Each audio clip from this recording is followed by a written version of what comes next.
Welcome back to another episode of Musa and Friends. And today is a long overdue episode. And today my guest is the man himself, Monju Jbwai. How far now? I did. You did fine. I did strong. You did strong. This very podcast like this, I've been looking forward to. Man, it's been long overdue. We've been planning. You already know, man. We've been planning this shit for a long time. Long time. Today I was like, you know what? Like, it gotta happen. It has to happen. Gotta happen. It had to happen anyways. Yeah. You know, we always start in this show with one main question. Who's Jbwai? Jbwai. Yeah. Afrobeat artist based in Toronto from Nigeria. The man with all the vibes, international Batman killer, the commander. I mean, anyone you want to call it, that's Jbwai. Commander himself, Commander Jbwai. himself. Talk about you're an Afrobeat musician. Afrobeat music. It's my love, my heart, and my soul. It's your higher love and your soul. You know, it's crazy. Like, you start doing music. I started doing music. I started hip hop. Yeah. Right. You started with the hip hop. I started hip hop for maybe 1 day. Yeah. Kind of. After like a day, I was like, no, this might not be for me. Yeah. Yeah. So let me ask you, how has Afrobeats helped you? Like, what have you learned from Afrobeats? The life. Yeah. What one of the important lessons you've learned from Afrobeat? The one thing that I've learned from Afrobeat and music in general is that anything that you plan to achieve, anything you have in mind, it's possible to achieve. Okay. Because right now, there's artists that I used to watch when I was younger. Yeah. You know, I used to watch, I used to admire, I used to enjoy their music. But I have the opportunity now to be in the same place with them. Yeah. And if I want, even collaborate with them. You know, so it's, man, not gonna lie, Afrobeats, the fact that it's live, it's opportunity and it's open doors. Open doors. Yes. What will you say Afrobeat is in Toronto right now? It's on the come up. Yeah. You know, I'm very happy that I am one of the pioneers of Afrobeat in Toronto. But it's coming strong. Yeah. It's coming very strong, and it needs all the support that it can get from everybody and from everywhere. Yeah. You know, because I see Toronto is selling out arenas for Afrobeat artists like Burna Boy and Ashake, who just did recently this summer. And when I look at stuff like that, it's like, okay, that means one day I can do this too. You can sell because it if out. they can come out from other places and they're not even based in Toronto and sell out in Toronto, then why not me? Yeah. Right? So it's like, I'm optimistic as fuck, bro. You're optimistic. But which of the African artists you want to collaborate? Like, if we give you a list of all Afrobeat. If they give me an elastic rope to draw, anybody, like this one, and we'll get it for you. Damn, bro, that's a difficult question. That's a difficult question. I have a couple of people that I really look up to. Yeah. For collaboration, though, the first person that really comes in mind is Davido. Davido. Yes. Why Davido? Because in some way I've had to. Davido is the only person I've had to interact with. Yeah. When I just came to Canada, I got embraced by a couple of people in the show business. Yeah. And one of them were the only person that used to bring Davido in Toronto. The only person who brought Davido in Toronto. Who used to bring Davido in Toronto. And like, I was close to him. Yeah. So that means whenever Davido came, I was very close to Davido. Yeah. So I even have videos of me. I never used to do music back then. But at that time, we were not doing music. I never used to do music. Even the hip-hop. Even for one hip-hop. Man, even now, I used to be... right now, I would be like, I wish I was doing music then. Because I would sit here driving and he's there on the right side. Yeah. I have videos of me recording Davido coming to the car that I'm driving. And I have videos of Davido sitting by me in a Maybach. Damn. And I'm driving and he's sitting right on the right-hand side. So it's like, I wish I was doing music back then. And this time you're not doing music at all? I was not, bro. Music wasn't in the agenda. Like you're doing other things but not music. No, Ha. at all. At all. Wahala. It's when I think about it, everything Yeah. happens for a reason. That's how I look at it. But like, yeah, it would have been a big opportunity to even get to play the music for him. Yeah. Yeah. So now confirm to your fans, what happened to your eye? Bro, you almost got me on that question still. There's been like so many instances where I'm like, I think even you have Yeah, done it even- before. And I'm like, you're like, man, someone was like, man, I have a problem. Yeah. I was like, bro, what's wrong? What's wrong? It's like my eye. And then it took me like 5 seconds. I'm like, bro, fuck out of here, man. It's like someone just meets me and asks me like, what's wrong with your eye, bro? I'm like, what's wrong with my eye? I mean, you say my eye, oh my eye. Yeah, because every day you're saying my eye, yo, my eye, yo. Like, what's know. wrong with your eye? You know, like there's this saying Yeah. from where I'm from. It's like when someone doesn't have money, Yeah. they say eye hurting. Eye hurting. Say my eye the hot. Or my eye That hurt. means I'm broke and I'm broke. It or I mean- need money. Yeah. Basically. That's what it means. So it doesn't mean like there's something wrong with your eye. It doesn't mean actual eye. It means it is your problem with the pocket. It's a problem with the pocket. For real. For real. So it ended up to be now a song. Yeah. That's how that song ended up. My eye, yo. My eye, yo, my eye, yo. Because it's like basically, because if you don't have money, man, it's painful. It's- It's yeah. like basically pain. Yeah. Like it's, yeah. So tell us, like most people that don't know, like how expensive is it to make music? Man, I try hard not to think about it, man. There's a lot that comes into it. Yeah. If you want to put out a quality music. Yeah. You want to put out quality music. Yeah. You know, like from the whole planning itself, like from the recording process. Yeah. From choosing the beat. Actually, tell us the whole process. How does it start? Like, Okay, okay, first, if it's Jbwai like- wants to release a music, what happens? If I want to release the music, let's start from like creating it, right? Yeah. Let's say first thing first, you need to get the beat. Okay. When you get the beat, you need to get the right melody. So you just don't pick any beat. No, the right beat. The right beat, yeah. You have to pick the right beat that suits you, because there's a lot of producers that send beats to me, Yeah. right? But like, man, like 95% of those beats I can use. 95%. Like 95% of the beats that I get from producers Yeah. are not beats that I actually want to really use. Yeah. I don't vibe with it, Yeah. right? So selected few producers will send me. There's a selected few producers that when they send me something, Yeah. I'm like, okay, this is it. I don't even doubt it. But Yeah. besides that, most of the producers that send beats to me it's not really my vibe. And even if I try, it's not gonna come out the way I want it. Even So if it's Afrobeat beat. man, there's Afrobeat and there's Afrobeat. There's a lot of producers who do beats and they call it Afrobeat. But Yeah. it's not Afrobeat. It's something They're else. just doing dancehall or soca. Yeah. It's not Afrobeat. Yeah. What I consider Afrobeat is like, it starts from, just like you hear it, Afrobeat, it starts from the beats. There's certain drum sounds that you need to hear.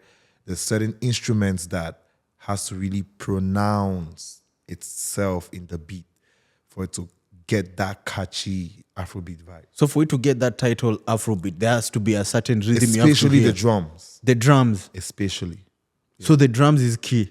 The drums is Afrobeat is the drums.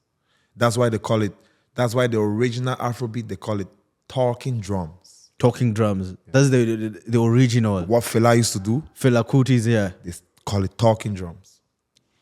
So that one has to be there for you Bro, to... the drum itself is talking. Before you even get to say, hey, The drum is already... the drum is already like speaking to you.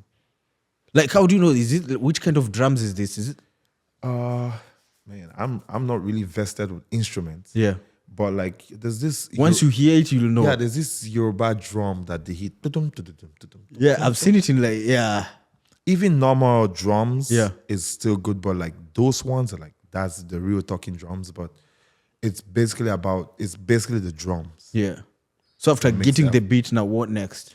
So after the beat, you need to come up with a melody. So you have already got the beat you like. Melody is key. Okay, explain. What's I can melody? I can get any beat. Yeah. I can get any beat. Yeah. But if you have the right melody, Yeah. because one thing we have to understand is that your voice is also an instrument, Yeah. right? I can be like, most of the times I'm like, bro, I really want to learn an instrument. I don't really know how to play any instrument. Yeah. But I have my voice. My voice is my instrument. So the voice is also considered an I instrument. can make any beat with my voice. Ah, interesting. Usually the best beats made producer Yeah. and singer or rapper or whatever. Yeah. And then the rapper is giving ideas. Yeah. And usually it's with the voice, Yeah. right? Yeah. And what makes, you can listen to a beat, you can enjoy the beat, but what makes it sweet is the voice. That's the instrument. If I lie, I'm screaming, wow. We've listened to songs where someone's just screaming, Yeah. but we love it. We love it. Like I've listened to South African music whereby It's there's just only scream. It's just scream and people like it. That's another instrument. Your voice is, my voice is my instrument. Even though I don't know how to play the guitar, Yeah. I don't know how to play the drum or the sax or any of that. Yeah. But I have my voice. I can use my voice to do sax sound. I can use my voice to do guitar sound. I can Yeah. use my voice to do piano sound. Yeah. You know, so it's like that. So we've got the melody. Then where do we go to So next? after the melody, and the melody has to be right, man. If you don't get the right melody, anything you do after, words doesn't matter. Because the next thing will go to the lyrics. Yeah. Next thing we go Oh, to so the melody is different from the lyrics. yes. So when you get the melody, then Yeah. you need to apply lyrics onto the melody, Yeah. right? So the lyrics now, it's an added bonus, Yeah. you know, that you add to the melody to make it more catchy. But usually what catches you and me when we listen to a song first is the melody. That's what we usually get Yes, first. Yes. There's a beat, the melody, what the artist choose to bring out Yeah. as sound Yeah. is what really is catchy. The lyrics is an additional way because most people don't even understand, especially for Afrobeat. Afrobeat, yeah. Afrobeat, most people in Toronto, they don't even understand what we're saying. No. They don't. I've If had you're not people re- translate songs wrongly. I need a shower. And it's music the too, bowl. right? Like it doesn't matter what I put in terms of melody Yeah. or in terms of lyrics. Yeah. If you don't know the lyrics, you can put it in your own way. There's so many songs where I've been singing for many years, And thinking you this is what it's talking about, and it's a whole different thing. So it's like it's basically that the lyrics is the additional spice. It's just additional spice. There's people that have really bad lyrics, Yeah. but melody wise, there's no way you cannot move. So the melody is key. Melody is key So after melody, we move to now to lyrics. to lyrics. Oh. Yes, before we start bringing out now the vocals. Oh, it's now melody, lyrics, then the and vocals. then vocalizing has to be genuine. It has to be pure. It's not one of those things where you can just force it. Yeah. There's vocal training, right? Oh, you just don't go and get the mic and start singing. Anybody can do that. Yeah. But for someone who's good and Yeah. who knows what they're doing, they know how important it is to not have a cracky voice or to be able to keep up with a continuous sound, Yeah. right? So it's like Beyonce starts screaming for like 30 seconds and 30 seconds is really long. For like 15 seconds, someone just screaming. It takes a lot of energy. It takes a lot of momentum. Like it takes a lot screaming involved in it. to get to that level of like without your voice actually going out of the way. You know? Whoa. Yeah.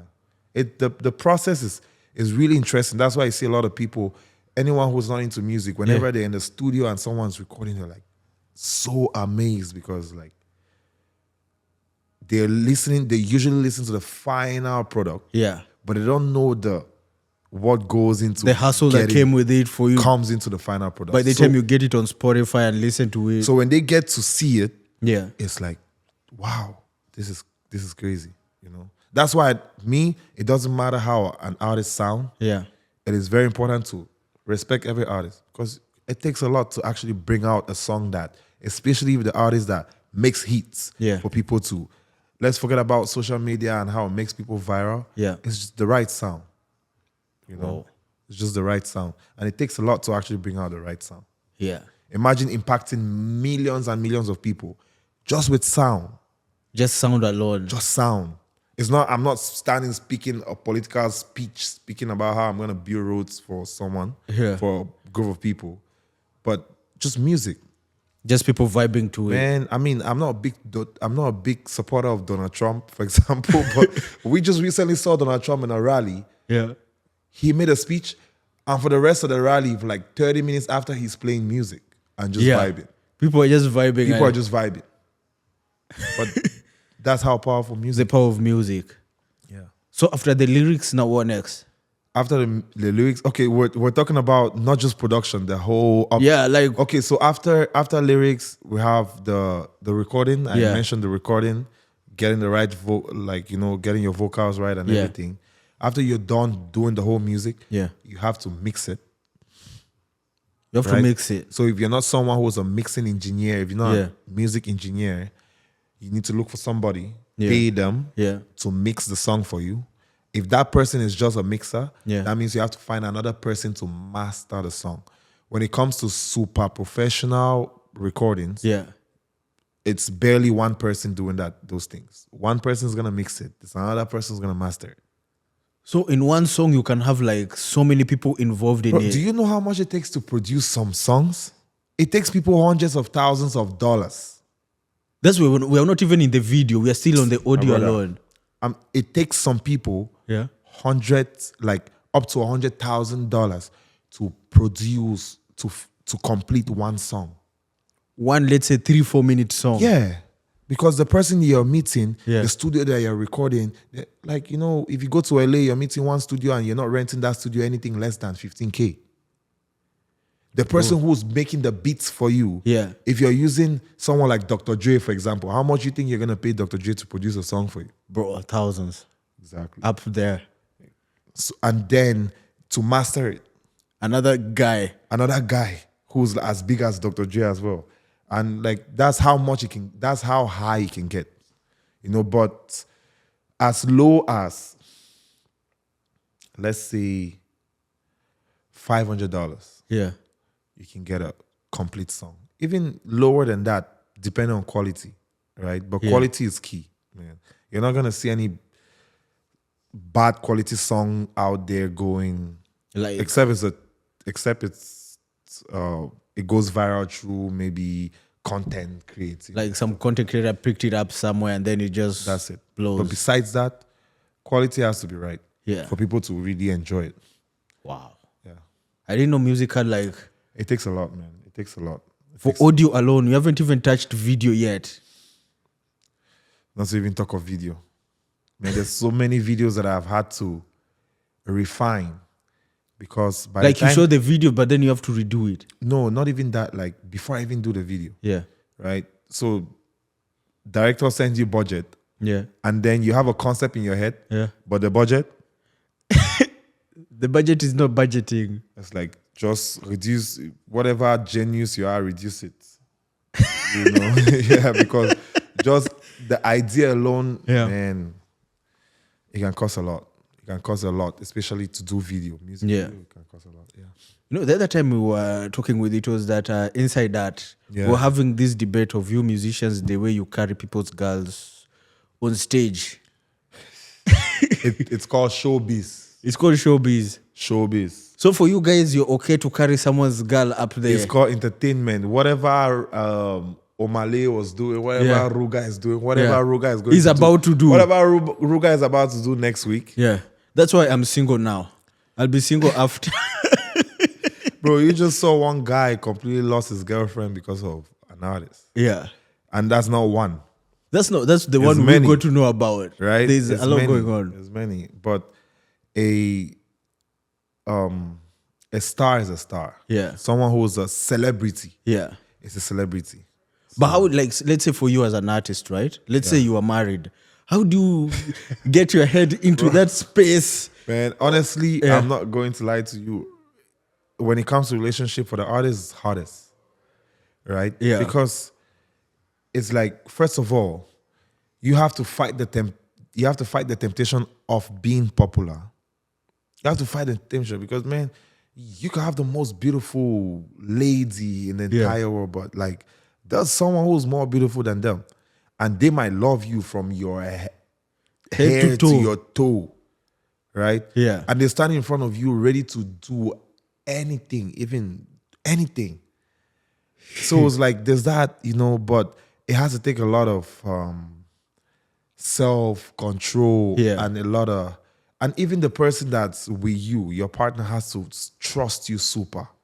Like super trust right? you. Because you're touring, you're going on tour, there's multiple girls, bro. I've been in positions where I'm driving the car. Yeah. Davido's in the back seat, and there's a girl just knocking the door and being like, Davido, you know me, I've seen you before. And Davido's like, oh yeah, let her in.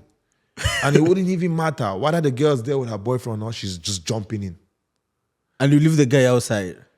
It doesn't matter. So imagine that, right? So that's that. The celebrities also have that power.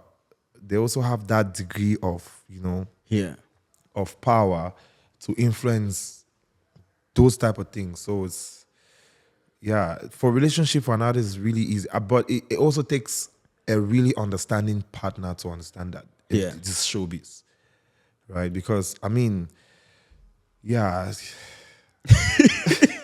but I've been in a lot of trouble with stuff like this. Right? So that's why I'm looking at it like, man, it's not about, even when it comes to social media, it's not about being thirsty.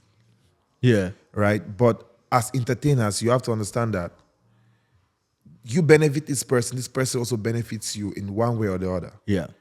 And keeping that person happy, it's not about really showing that, oh, you're like desperate, but like it's about being jovial and creating an environment where you can support each other, right? Yeah. So even a female artist can post something and we have nothing to do, but if I post on a comment, good job, queen. Yeah.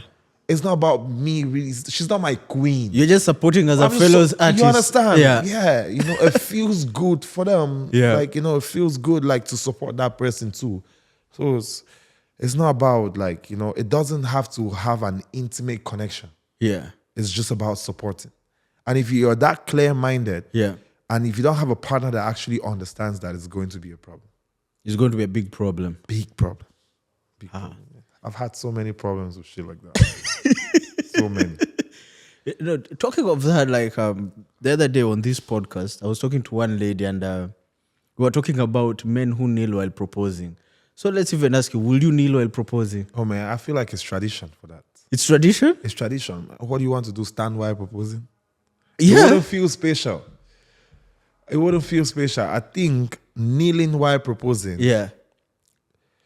that's the tradition. Who started that tradition? From I where? don't know who started that tradition. I don't know who's the author of that tradition, but it's become normalized. Yeah. So if you're not doing it now, it's like... Bro, to be honest, I thought you were going to support me beyond my side of not kneeling. Of not kneeling? Yeah. Man, to be honest, I honestly like a girl to propose to me. I would like a girl. Will you say yes? Will you say yes? I'll say yeah. I'll say yeah. I'll actually say yes. You'll actually say yes? If I don't like the girl and she proposed to me, I'll say yes, not to embarrass her. But after, I'll be like, nah. But if you like the girl and she proposes while kneeling, you'll be... I'll enjoy it. But like, there's one thing we have to understand as guys, right? For men, if it comes like that, sometimes it's not really respected. It's not really taken serious. Yeah. Right? When, if a female proposes to me now, I'll be like, yeah. I might be on some joke things still because... You take it that too serious. Except you really like this person as well. Like, why are you proposing to me, you as the girl? Like, you want to come and see my family? Okay. We're not in India. I know in India, the girls are the ones that pay bride go price. to the guy for bride price. But man, the rest of the world, if you do that, if a girl does that, they're even to females, right? To girls or to women, if a guy does if a girl does the proposal, other women are looking at her like, you stupid, like, are you dumb? Yeah. Right? That's how other females look at other females, I think, when they propose to guys. Yeah. Because everyone goes with tradition. Yeah. Yeah. So as your artist name, why did you choose Jbwai? Jbwai. Where does the name come from?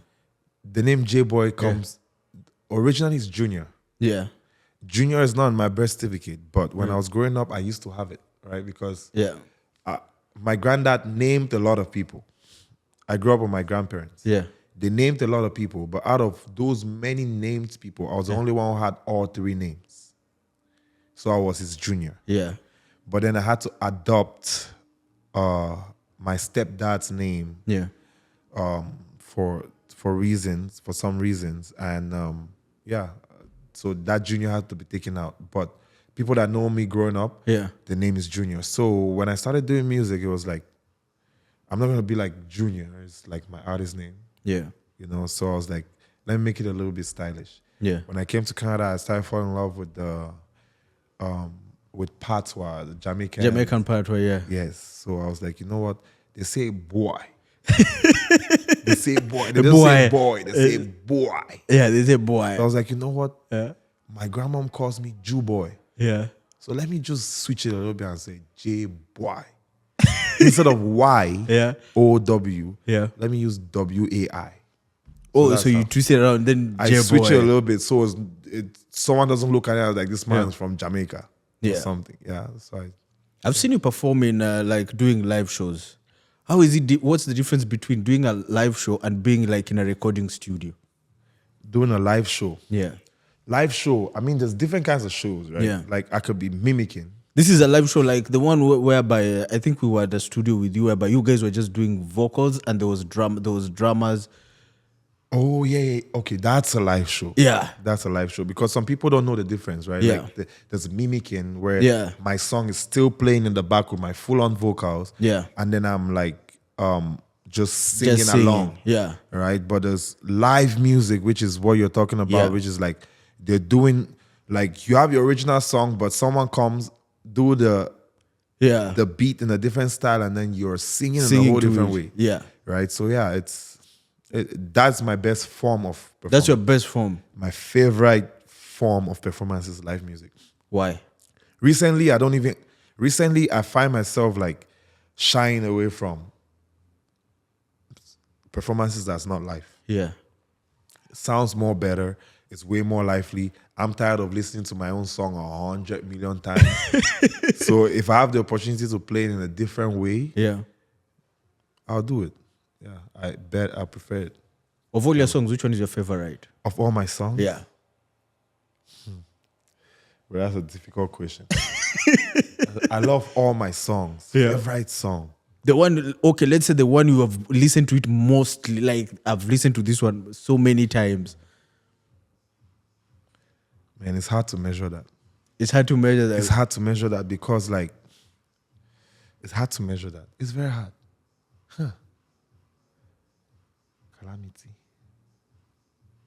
I've listened to Calamity. I've listened. A song of mine, Calamity, my song Calamity.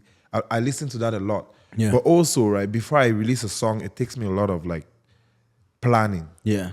So most of the times, after I release my song, Yeah. I don't even listen to it that much anymore. After you release it, you, Once it's out, Yeah. I don't listen to it anymore. you leave it for the world Because now. man, it has taken a lot of listening for me to decide if I want to release that song. Whoa. So from the recording process, Yeah. after I finish recording, I'm listening to it the whole night. Yeah. And then the next day, and then the next day, and then after sending it to a bunch of people to like confirm, Yeah. to not confirm, but like give me their feedback. Yeah. Right? And it takes a lot of like listening. So by the time I'm done mastering everything, distribution, Yeah. and then it's out for the public to listen, Yeah. me, over to the next one. I don't want to listen to it again. You're moving on to the next I'm moving on project. to the next one. Because by that time, I'm done listening to it more than 200 times. Yeah. Yeah. In one of your songs, this is how the lyrics goes. Problemo shinekedio. How is that a problem? Bro, we all know what that means. We all know what that means. When nakedness is involved, Yeah. there's hardly thoughts. There's hardly thoughts. When a girl is Naked, yeah. naked in front of you, Yeah. That's why I said problem. When I was recording that, I said problem. Oh, my hand was on my head. Yeah. Problem. Oh, she naked. Oh, because when it gets to that point, man, we know we don't think with our heads anymore. When it comes to that point, there's no more thinking with the brain. There's one part of the body that thinks for Takes a guy over, eh? completely. Because I was listening to it, I was like, you know what? I'll wait for us, Jbwai. Why is this a problem? For me, I was like, You should be happy about it. yeah, right? you should be happy about it. Sometimes it's a problem because, like, man, imagine you see nakedness in front of you and you have your girlfriend like, at home. It's a problem. I'll put you in trouble. How do you come up with the lyrics of your songs? Lyrics is usually, I know a lot of people go with like emotions, how they feel at the moment. Yeah. Like, for me, it's not like that. For me, it's like sometimes, Yeah. right? Sometimes it's like that. Sometimes I get to do music where it's like I'm feeling a particular way. Yeah. And then I add that emotions on top of creativity, right? Yeah. And then come up with something. But sometimes it's just vibes.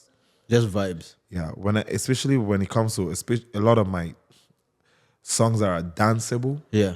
When I'm doing love songs, okay, it comes from a place of insight. But like danceable songs, basically most of the times it's just vibes. Like Just going with the at vibe. that moment, Yeah. I hear the line, I'm like jumping up. I'm like, yeah, like this is like I'm dancing at the same time. Yeah. You know, sometimes it's just vibes. So what was the inspiration behind Calamity? Behind Calamity is for Calamity is a more deeper song. So when I was doing Calamity, it wasn't just vibes. Yeah. Right? I was talking about it was my story. Yeah. Right? I was talking about how serious music is for me. How serious music is for me. Yeah. And where I came from and where I'm seeing myself. Yeah. That was Calamity. Right? So Yeah. I also got to points where I'm like, if you try to stop me, that's trouble. Yeah. Yeah, it's trouble. That's where the Calamity comes from, because Calamity originally means trouble. Trouble, yeah. Right? So it's like, if you try to stop me from where I'm trying to go, there's trouble. Yeah. So what about Bagbo? Am I pronouncing it very Basbos. Bagbos. Basbos. Basbos. Basbos is a popular it's a very common saying. Yeah. From where I grew up. It's like Basbos means, in Nigeria they say shaggy. Yeah. But Nigeria was also Basbos, but it's like toss around. Oh, it means toss around. Don't play with me, I'll toss you around. Like it's like man, like when I was growing up, our parents, like, you know, they tell you, if you don't do something, I'll give you basbos. Yeah. So I'll beat you up. I'll like, it's like that kind of a threat. I'll give you slap back and forth. Oh, the front one and then the backhand one. That's basbos. Basbos. I have to like really explain it so that people can actually understand what I mean by basbos. Yeah. You know, it means like I'll give you left, I'll give you front and back. Yeah. Yes. So what are your major experiences growing up like in Africa and now coming to Canada? How was that experience? It's 200 times better. Yeah. Right? It's 200 times better. The life in Canada is a life of opportunity. Yeah. Right? So it's like, man, it was hard to see a future. Yeah. Where I'm from. It was difficult because, man, some parts of my life growing up is like, I almost at some point used to like, God, why was I born in this family? Because it's like, it was too much. The grind was real. Yeah. You know, I grew up in an environment where I grew up with my grandparents. Yeah. My granddad was on retirement. He never used to work. Yeah. My grandmom was the one carrying the family. Yeah. Right? So she was doing a lot. And the main source of income for the family was restaurant. Restaurant. Yes. Yeah. So you growing up in a family as a child almost have no choice. You want to eat, you have to work. You have to work at the You have restaurant. to work. So I was one of the first, I was the first grandchild for my grandmom. Yeah. And she was the one who was in charge of that restaurant. Yeah. So I grew up with her. So just imagine, like, it doesn't mean she's not gonna beat my butt and be like, that means I had to do the work. Yeah. So growing up, it was all about that business. It was grind. We were all working to the success of the restaurant. Like, sometimes I think about it, right? I don't want to say that it wasn't a bad experience. Yeah. When I look at it, back then I used to look at it like I was suffering. Yeah. Now I look at it like, man, I had a good training. Yeah.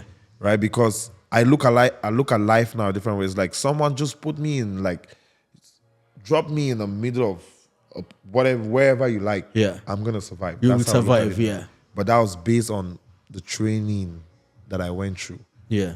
I was trained how to, like, if there's no food at home, Yeah. enter a bush and dig cocoyam or dig sweet potatoes and eat it raw. You don't even have to cook it. You just get dig it, it, wash it, and Yeah. start biting it. Even without peeling the skin, you're good to go. you're good to go. So that's the survivor instincts that I have. Yeah. So it's that was it. So that experience. Yeah. Now I look at it, it was like I'm very thankful for my grandparents. Yeah.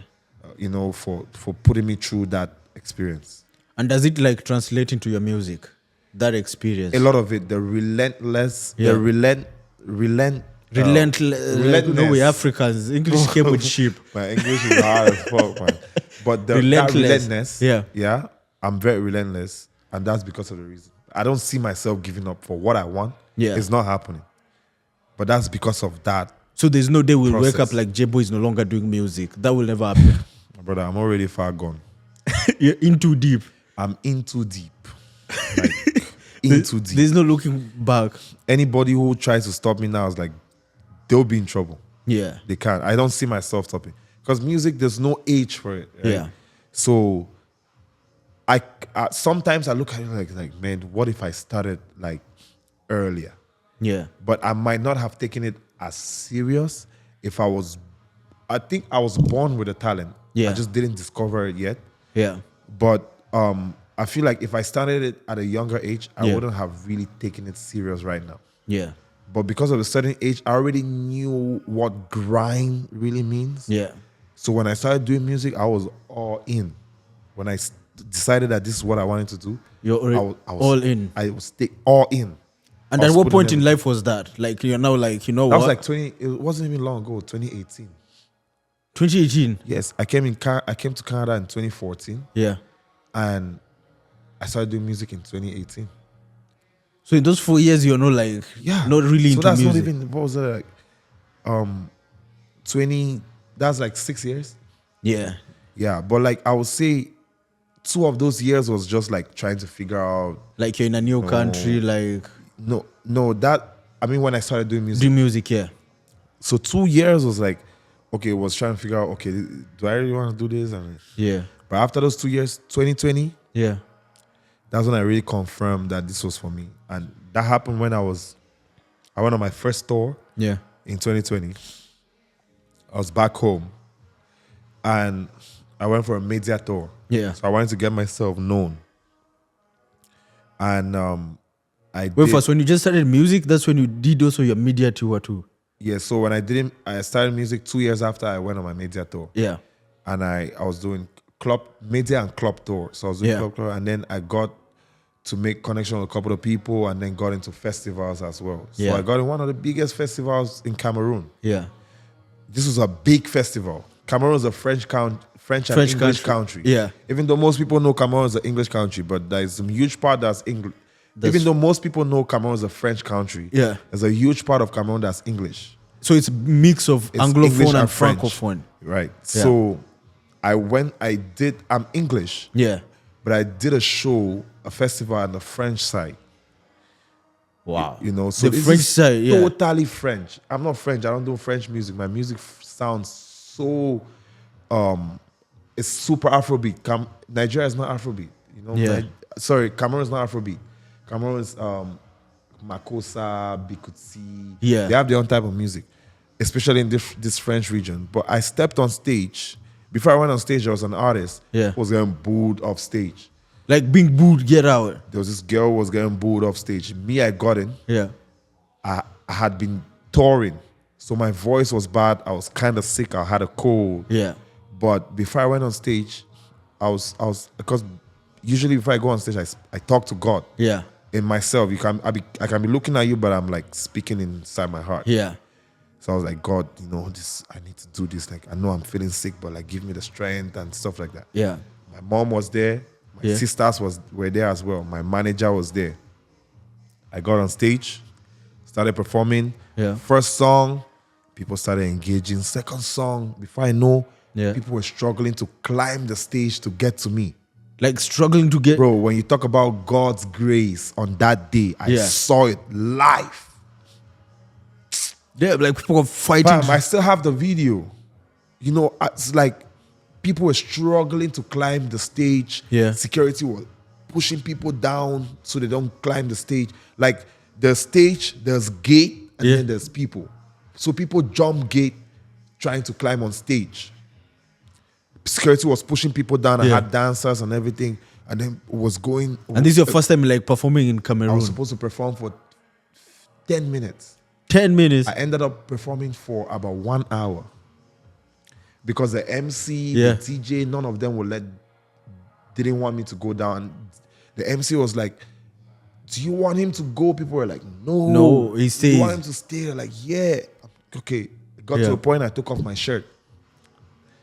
Bro, I took off my shirt on stage. My mom was backstage. I looked my mom backstage. She's crying. She's like weeping, crying. She can't believe it. She can't believe it. And then I took my shirt, throw my shirt. Yeah. I throw my shirt Yeah. in Yaoundé. Yaoundé, Cameroon. Cameroon. I took my shirt, throw my shirt off stage. Yeah. But I don't know how many artists, super popular artists in Cameroon have done that. But I took my shirt, threw it off stage, and people were fighting the shirt. Fighting to grab the shirt. People were fighting to get the shirt. Jeez, that's in Yaoundé. That's in Yaoundé. It was from that day. Yeah. And then after the show, Yeah. I went backstage. Yeah. There was a bunch of people waiting for me. I had no shirt at that point. I had to take, my sister had a shirt that she had on top of her t-shirt. Yeah. So I took the shirt and just put it on. Yeah. And like just hold it. And security had to escort me all the way to the car. It was like 200 meters. So security had to escort me to the car. For 200 meters, like you couldn't just even go alone. People were just running after me. People wanted to just get to me. Even right at the car, people followed. Till I got to the car, closed the car, people were hitting the window. Yeah. From that day, I was like, nah. There's no way anybody in this world can tell me this thing wasn't for me. You don't know it's for me. From that day, you're I on the right confirmed path. it. It was like, yeah, this is forever. For better, for worse. For better, for worse. We are married. Wow. So what's the future plan for Jbwai? What are your future plans in terms of music? What are you planning to release? Any media tour coming up? I just released a song. Yeah. It's titled Nobody Pass You. Nobody pass you. Nobody pass you. For those who don't understand Pidgin, what's the meaning Nobody of nobody pass you. Nobody. No one is more than you. Yeah. Right? Yeah. So I did this song. This song has a very deep meaning. Yeah. It's like I tapped into my inner self, right? The things that I'm trying to forgo. Yeah. The things that I'm trying to put away, that things that are no longer good for me that I'm trying to put away. Yeah. But I'm struggling to. Yeah. Like, like Igbo, I mentioned Igbo in the song. Igbo is like weed, Yeah. smoking weed, drinking alcohol, women, Yeah. all these things that are like my spirit is, struggling to forgo. Yeah. That's what I put in the song, Like That's nobody pass you. It's like, who can do it? It's only you. Nobody else is gonna come do it for you. It's you. It's only you. Nobody pass you. So how important is it believing in yourself in terms of an artist? How far does You that have go? to, man. It's really important. Yeah. Because you have to be the first person to like it in order for other people. So to you like are your first fan. You are your first number one fan, because you influence people. Like we live in an age of social media now. Yeah. Right. And you have to create content and stuff like that. Yeah. And the way you create your content, that's how people receive it. If you create something that's so sad, and people are gonna look at it as this guy is so sad. Yeah. If you create something that's happy, people look at it as happy. Happy, yeah. So the first thing that you have to do, you have to show interest in your music first. Yeah. So people can then join the wagon. Yeah. And go on with you.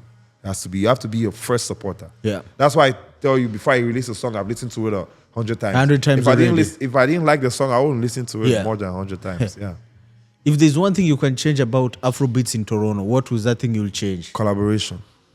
Why so? Why will you say collaboration? I mean, like, because we don't collaborate. So Afrobeat Toronto. In Toronto, everyone's just doing their own thing. So everyone is just like, I'm doing my own thing. It's crazy. Like, as crazy as it sounds, I'm part of it, so I Yeah. can't really blame others. Yeah. So it's like, I'm not about to be Adam and Eve. Like, oh, it's him or It's it's him. her. No, it's us. It's a collective problem. It's a collective problem. We need to work with each other. Yeah. Because we're in a genre of music that is really new to the people here. Yeah. And the way we go about it really matters. Yeah. If the people see that, oh, these people, they are working with each other, they Yeah. love each other, they're collaborating, a lot of people are going to join it. Yeah. Right? But if we don't do that, if we're just looking at like, this person is just doing their own thing in their own one side, this Yeah. person is just doing their own thing in their own one side, it's a small, Canada's not even that big. Yeah. And it's a small group that we need to. So if this man is putting the small group. Imagine if we bring all of that together. It's one big group. Yeah. We're seeing Burna Boy selling 2 days in an arena Yeah. in Scotiabank. Yeah. Ashake selling a full-on arena Yeah. after 2 years of a major hit. So it's like, why is it not possible for us to do it? Yeah. Now it's possible. If anybody wasn't seeing it, Yeah. that it was possible for Afrobeat artists to be that big, Yeah. now is the time for you to understand that we can also do it. But that means that we have to. I've gone to I've gone for a tour in Nigeria, man. Yeah. Like it's. If you need to see the way people work and the way they work with each other, Yeah. right? That's why you see new emerging artists every day from Nigeria. Because of the collaborations here and they there. keep working with each other. Big artists is working with younger artists, Yeah. with upcoming artists, and they collaborate with each other. Everyone's profiting from each other. Yeah, because I've seen like even people like Wizkid, Burna Boy, just collaborating with someone you've never had before. Yeah, that's how Thames came up. Yeah. That's how so many other people came up. So we need to do that more. Yeah. Amongst ourselves. We need to love it. We need to show that we love, not just showing. We Yeah. need to love each other You have to love each other. in the city. But So what's that- preventing that collaboration? What's causing the... I think everyone just thinks they're a big man by themselves. Yeah. Everyone just thinks that they're big. For me, I can't really say that for me because I'm always open for collaboration. Yeah. I'm always open to work with other people. Sometimes depending on if you're on a record label or Yeah. if you're independent, it takes a couple of things to Yeah. bring collaboration together. But you're the artist. It's your voice. It's possible Yeah. if you really wanted to. So we just need to do more of that, and we'll see ourselves in higher heights. Yeah. Way higher heights. So as Jbwai, is Jbwai signed to a record label or is Jbwai an Jbwai is independent? independent. He's independent. I know a lot of people think Jbwai is signed, but man, To be honest, the first time I met you, I thought Jbwai is signed. man, It was my assumption. I just grind. I grind really hard in a way that Yeah. I sponsor myself, Yeah. and it almost feels like someone's doing it for me. Yeah. But I'm the one doing it. But make I not lie, I did look for sponsor. I'm looking for sponsor. If I beg, if you are watching this, if you have listened to Jbwai, I need sponsor. Yeah. Yeah. So we've talked like one thing that is lacking in the Afrobeat scene in Toronto is collaboration. And what's the one thing you guys are doing good? What's one thing you can say like, you know what? The music is good. The music is The good. music is good. Yeah, but we need that support. Yeah. We need collaboration. We need support. We need sponsorship. Yeah. There's a lot of in the entertainment industry in Canada. There's a lot of free money. Yeah. Even the big artists, Yeah. they still get the free money. I've gone Even for, the big artists get the free money. bro, if you go for music, entertainment conferences, Yeah. and the people that are involved in it financially, they'll tell you first. Yeah. Before you come to me Yeah. for sponsorship, let me see what you've got for free. right? Oh, yeah. They tell you, if there's money available for free, Yeah. let me see that you've gotten that money first before you're coming to me to spend my actual money. Money. The government of Canada has a lot of free money to give to entertainers, Yeah. but a lot of us don't have access to it Why so? because to get it, you need to know, you need networks, know. Or it's not something you'll go online and apply. You can't just do that. No. You need to build a really strong portfolio. Yeah. And sometimes, even if you have a really strong portfolio, Yeah. you need to know somebody.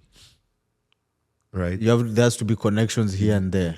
You need to know somebody in order to get that money. Because, man, there's so many. There's like Ontario Art Council, Yeah. there's Canada Art Council, there's RBC MVP, there's CBC. All these people are giving free grants. There's money. They're giving You free just have money. to know how to get the money. You need to know how to get the money.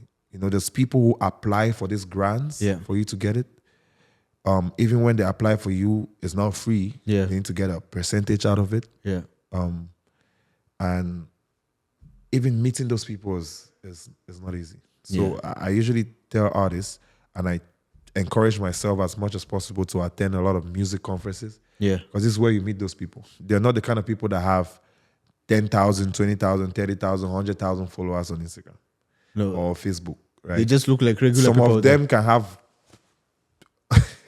100 followers on Instagram, but what they know, you don't have know. no idea. Yeah.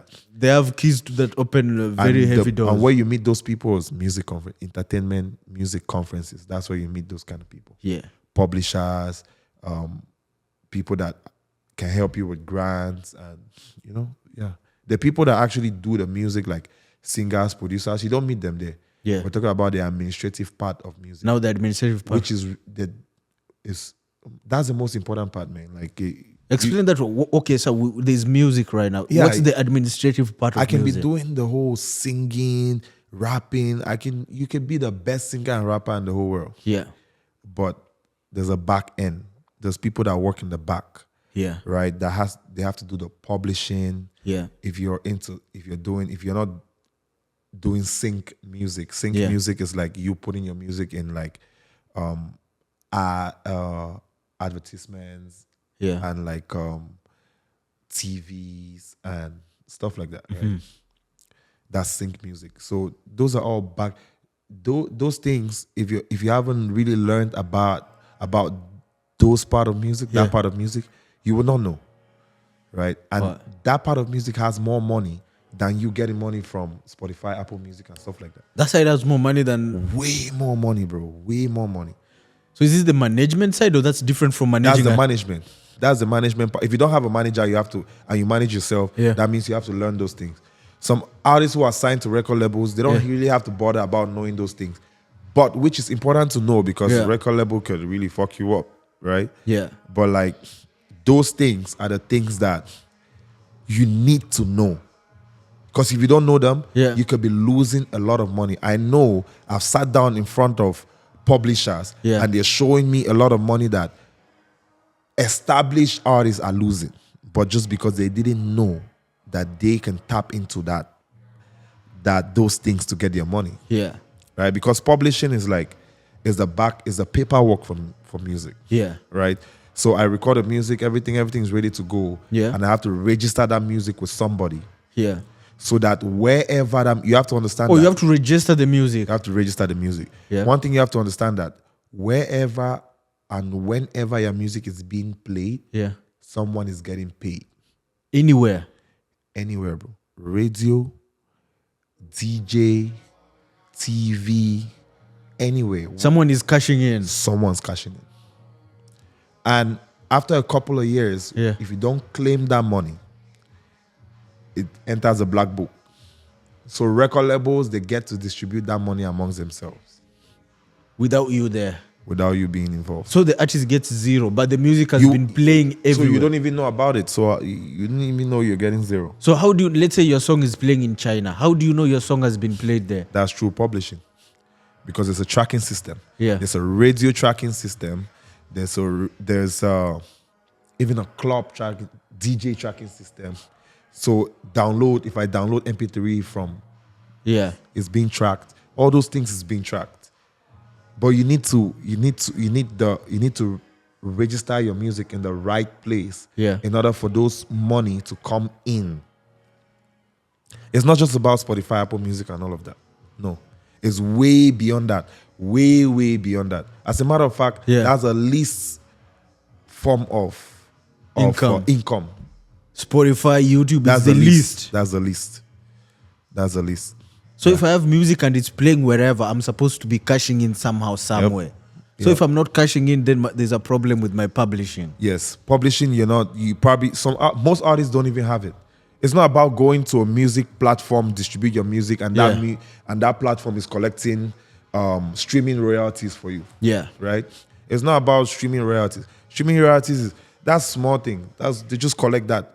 That one is just like there's a radio station somewhere in Guangzhou playing your song. playing your song. How do you get that money? How do you even know that radio station is playing your music? And also, a lot of things that some artists don't know. Yeah. Anywhere you perform, Yeah. your music, you are eligible to get paid. Anywhere you perform. Man, anywhere you perform. So even if I perform in a club today, yeah, I can go. There's organizations they call CMO, yeah, right?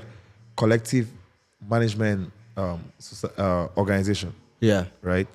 They collect performance royalties for you. So in Canada, we have SOCAN. Yeah. For example, right? SOCAN, if I go and perform let's say I go and perform in a stage and maybe I'm not getting paid, they just say, oh, come and support and stuff like that. You can go to your SOCAN, and tell them on their website, right, socan.ca, you can go there and tell them that, oh, I perform at this place, at this time, on this day, for this long. Yeah. There was this estimated number of people at this place. Yeah. This was the promoter, this was the organizer. You put all that information. Yeah. They're going to get the money for you. Really? Yeah. A lot of artists don't know that, but that's the paperwork for music. Even if you do a collaboration with somebody, right? There's something called split sheet. Yeah. So you dedicate as a contributor or composer to that song. Yeah. You can write it down. This is my name, and this is the song I did. Yeah. On this day and this time. I did the song with this person, and this is how much percentage I want to dedicate to this person. Because music, we see Mariah Carey. Yeah. Every Christmas she goes viral. Yeah, every Christmas. All I want for Christmas. Yeah. How do you think she keeps getting money from that? It's the paperwork. She did that music about 25 years ago. But she's still getting paid for that. So wherever it's being played in Christmas, she's collecting money. Anytime she's getting those royalties. Hey. Yeah, she's getting it. I didn't know music goes that deep. And also, even for the publishing, right? Publishers, they also help people in different ways, right? Yeah. I'm signed to a publishing company that's also the same publishing company that Stonebwoy, for example, from Ghana is signed to. Yeah. If I meet the person who's assigned to me to work with me in that publishing company, the agent who's assigned to me, I can tell them that, yo, I have a song, and I think Stonebwoy will be really good in that song. They can facilitate that for you. They can make the connection, send the song to Stonebwoy, and then Stonebwoy gets paid based on royalties. You're not paying actual cash to it. So in the split sheet, you can say, if this song makes this kind of money, you get tell this them, so they build the connection for you, and then during the split sheet, you send Stonebwoy a split sheet after writing everything down. Yeah. He's going to write his name. He's going to sign it. Yeah. And then you send it to the publisher. And then imagine, there's songs that have gone viral or gone super popular years upon years after. Right? Yeah. Say I have a song with Stonebwoy, for example, now. Yeah. And even 10 years' time, social media is powerful. That song goes viral. Just blows from and there's millions and millions getting made from that song. Yeah. Stonebwoy is still getting his share. So you don't have to pay him in cash there and then, but he can collect royalties. Yeah. when the music makes money, he's continuously getting money nonstop. As long as that music keeps making money, he keeps making money. so this shit can even work with like producers, anyone who was involved. Anybody. I mean, producers, they didn't used to have that, but yeah, now they have. Producers can, if you don't have the right clearance, even for the beat, producer can take everything, Wow. And yeah, if you don't have the right clearance, producer can take it. Producer can also register his beats and get money only off the beat. A lot of things. Because now I see like even producers just have beats on Spotify, like people like Jbwai beats. They just have beats. Just beats. And they're making so much money from it. And they have publishing for it because there's a lot of movies that use those beats. Yeah. There's a lot of like companies that use those beats for their advertisements. And, you keep getting money from that. Wow. Yeah. So what would you advise like a young musician just getting into the industry? Man, don't stop at recording. Yeah. Don't just stop at recording the music and putting it out on social media, put in a couple of videos and that's it. No, don't stop there. There's a back end that you need to understand deeply because it also help you in times when you have to cut deals with record labels, right? Because for me now, honestly, if a record label is not really making sense, I'm not signing. It has to make sense before it you has sign. to make sense. I've been able to manage myself. Yeah. Even I have a manager, but I've been able to, do that myself or the people that I have. Yeah. Right. I've been able to do that for a while now. Right. And I'm consistently progressing. Yeah. So if you're coming to me, it has to make sense. Because so why am I signing with you if you're not really going to move me from A to Z? Yeah. It has to make it. It has to do what you're not able for to myself. do. Yeah. If you're about to come and give me the same things that I can do for myself, I don't want it. It has to make sense. Yeah. Yeah. So for anyone who's coming up, just who's starting to do music, learn as you're in the studio, learning how to compose the music, write lyrics and all of that. Yeah. Make sure that on your free time, you're learning about what goes on in the back. Record label is not interested in you going to record music. They just want the music done. Yeah. The back end is what gives them the money, and that's what they focus on. But now the question is how, like, let's say I'm a beginning music, where do I get the resources to learn about those back end stuff? Everything is online. We live in a digital age. Anything you want to learn is online. It is online. And music executives, there's a lot of them that are happy to help. Yeah. You can contact some, and if you want to learn anything, they can actually teach you. Yeah. They can teach you. There's a lot of things that if you want to really take music serious, you have to consider. Vocal training. You can't just be recording sounding like crap all the time. Yeah. There's a way you have to sing or rap. Your voice has to be a certain way for it to have better, for you to get better sound, and all those things you have to consider. Don't just be excited. Oh, I'm doing music now, and just no, man. You have to learn those things. Yeah. If not, in the long run, you can really get fucked up. Yeah. So as we finish up, tell people where to get your music and where to get Jbwai. Jbwai is available everywhere. Yeah. Again, don't forget the name is Jbwai. Jbwai. French people say Jbwai. Jbwai.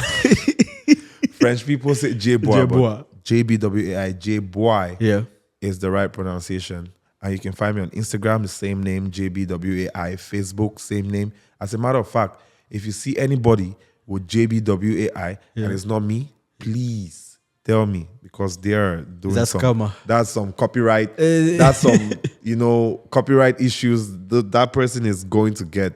So there's only one Jbwai in this whole world. Jbwai. Man. Even when you if you type on YouTube, you might be typing JB.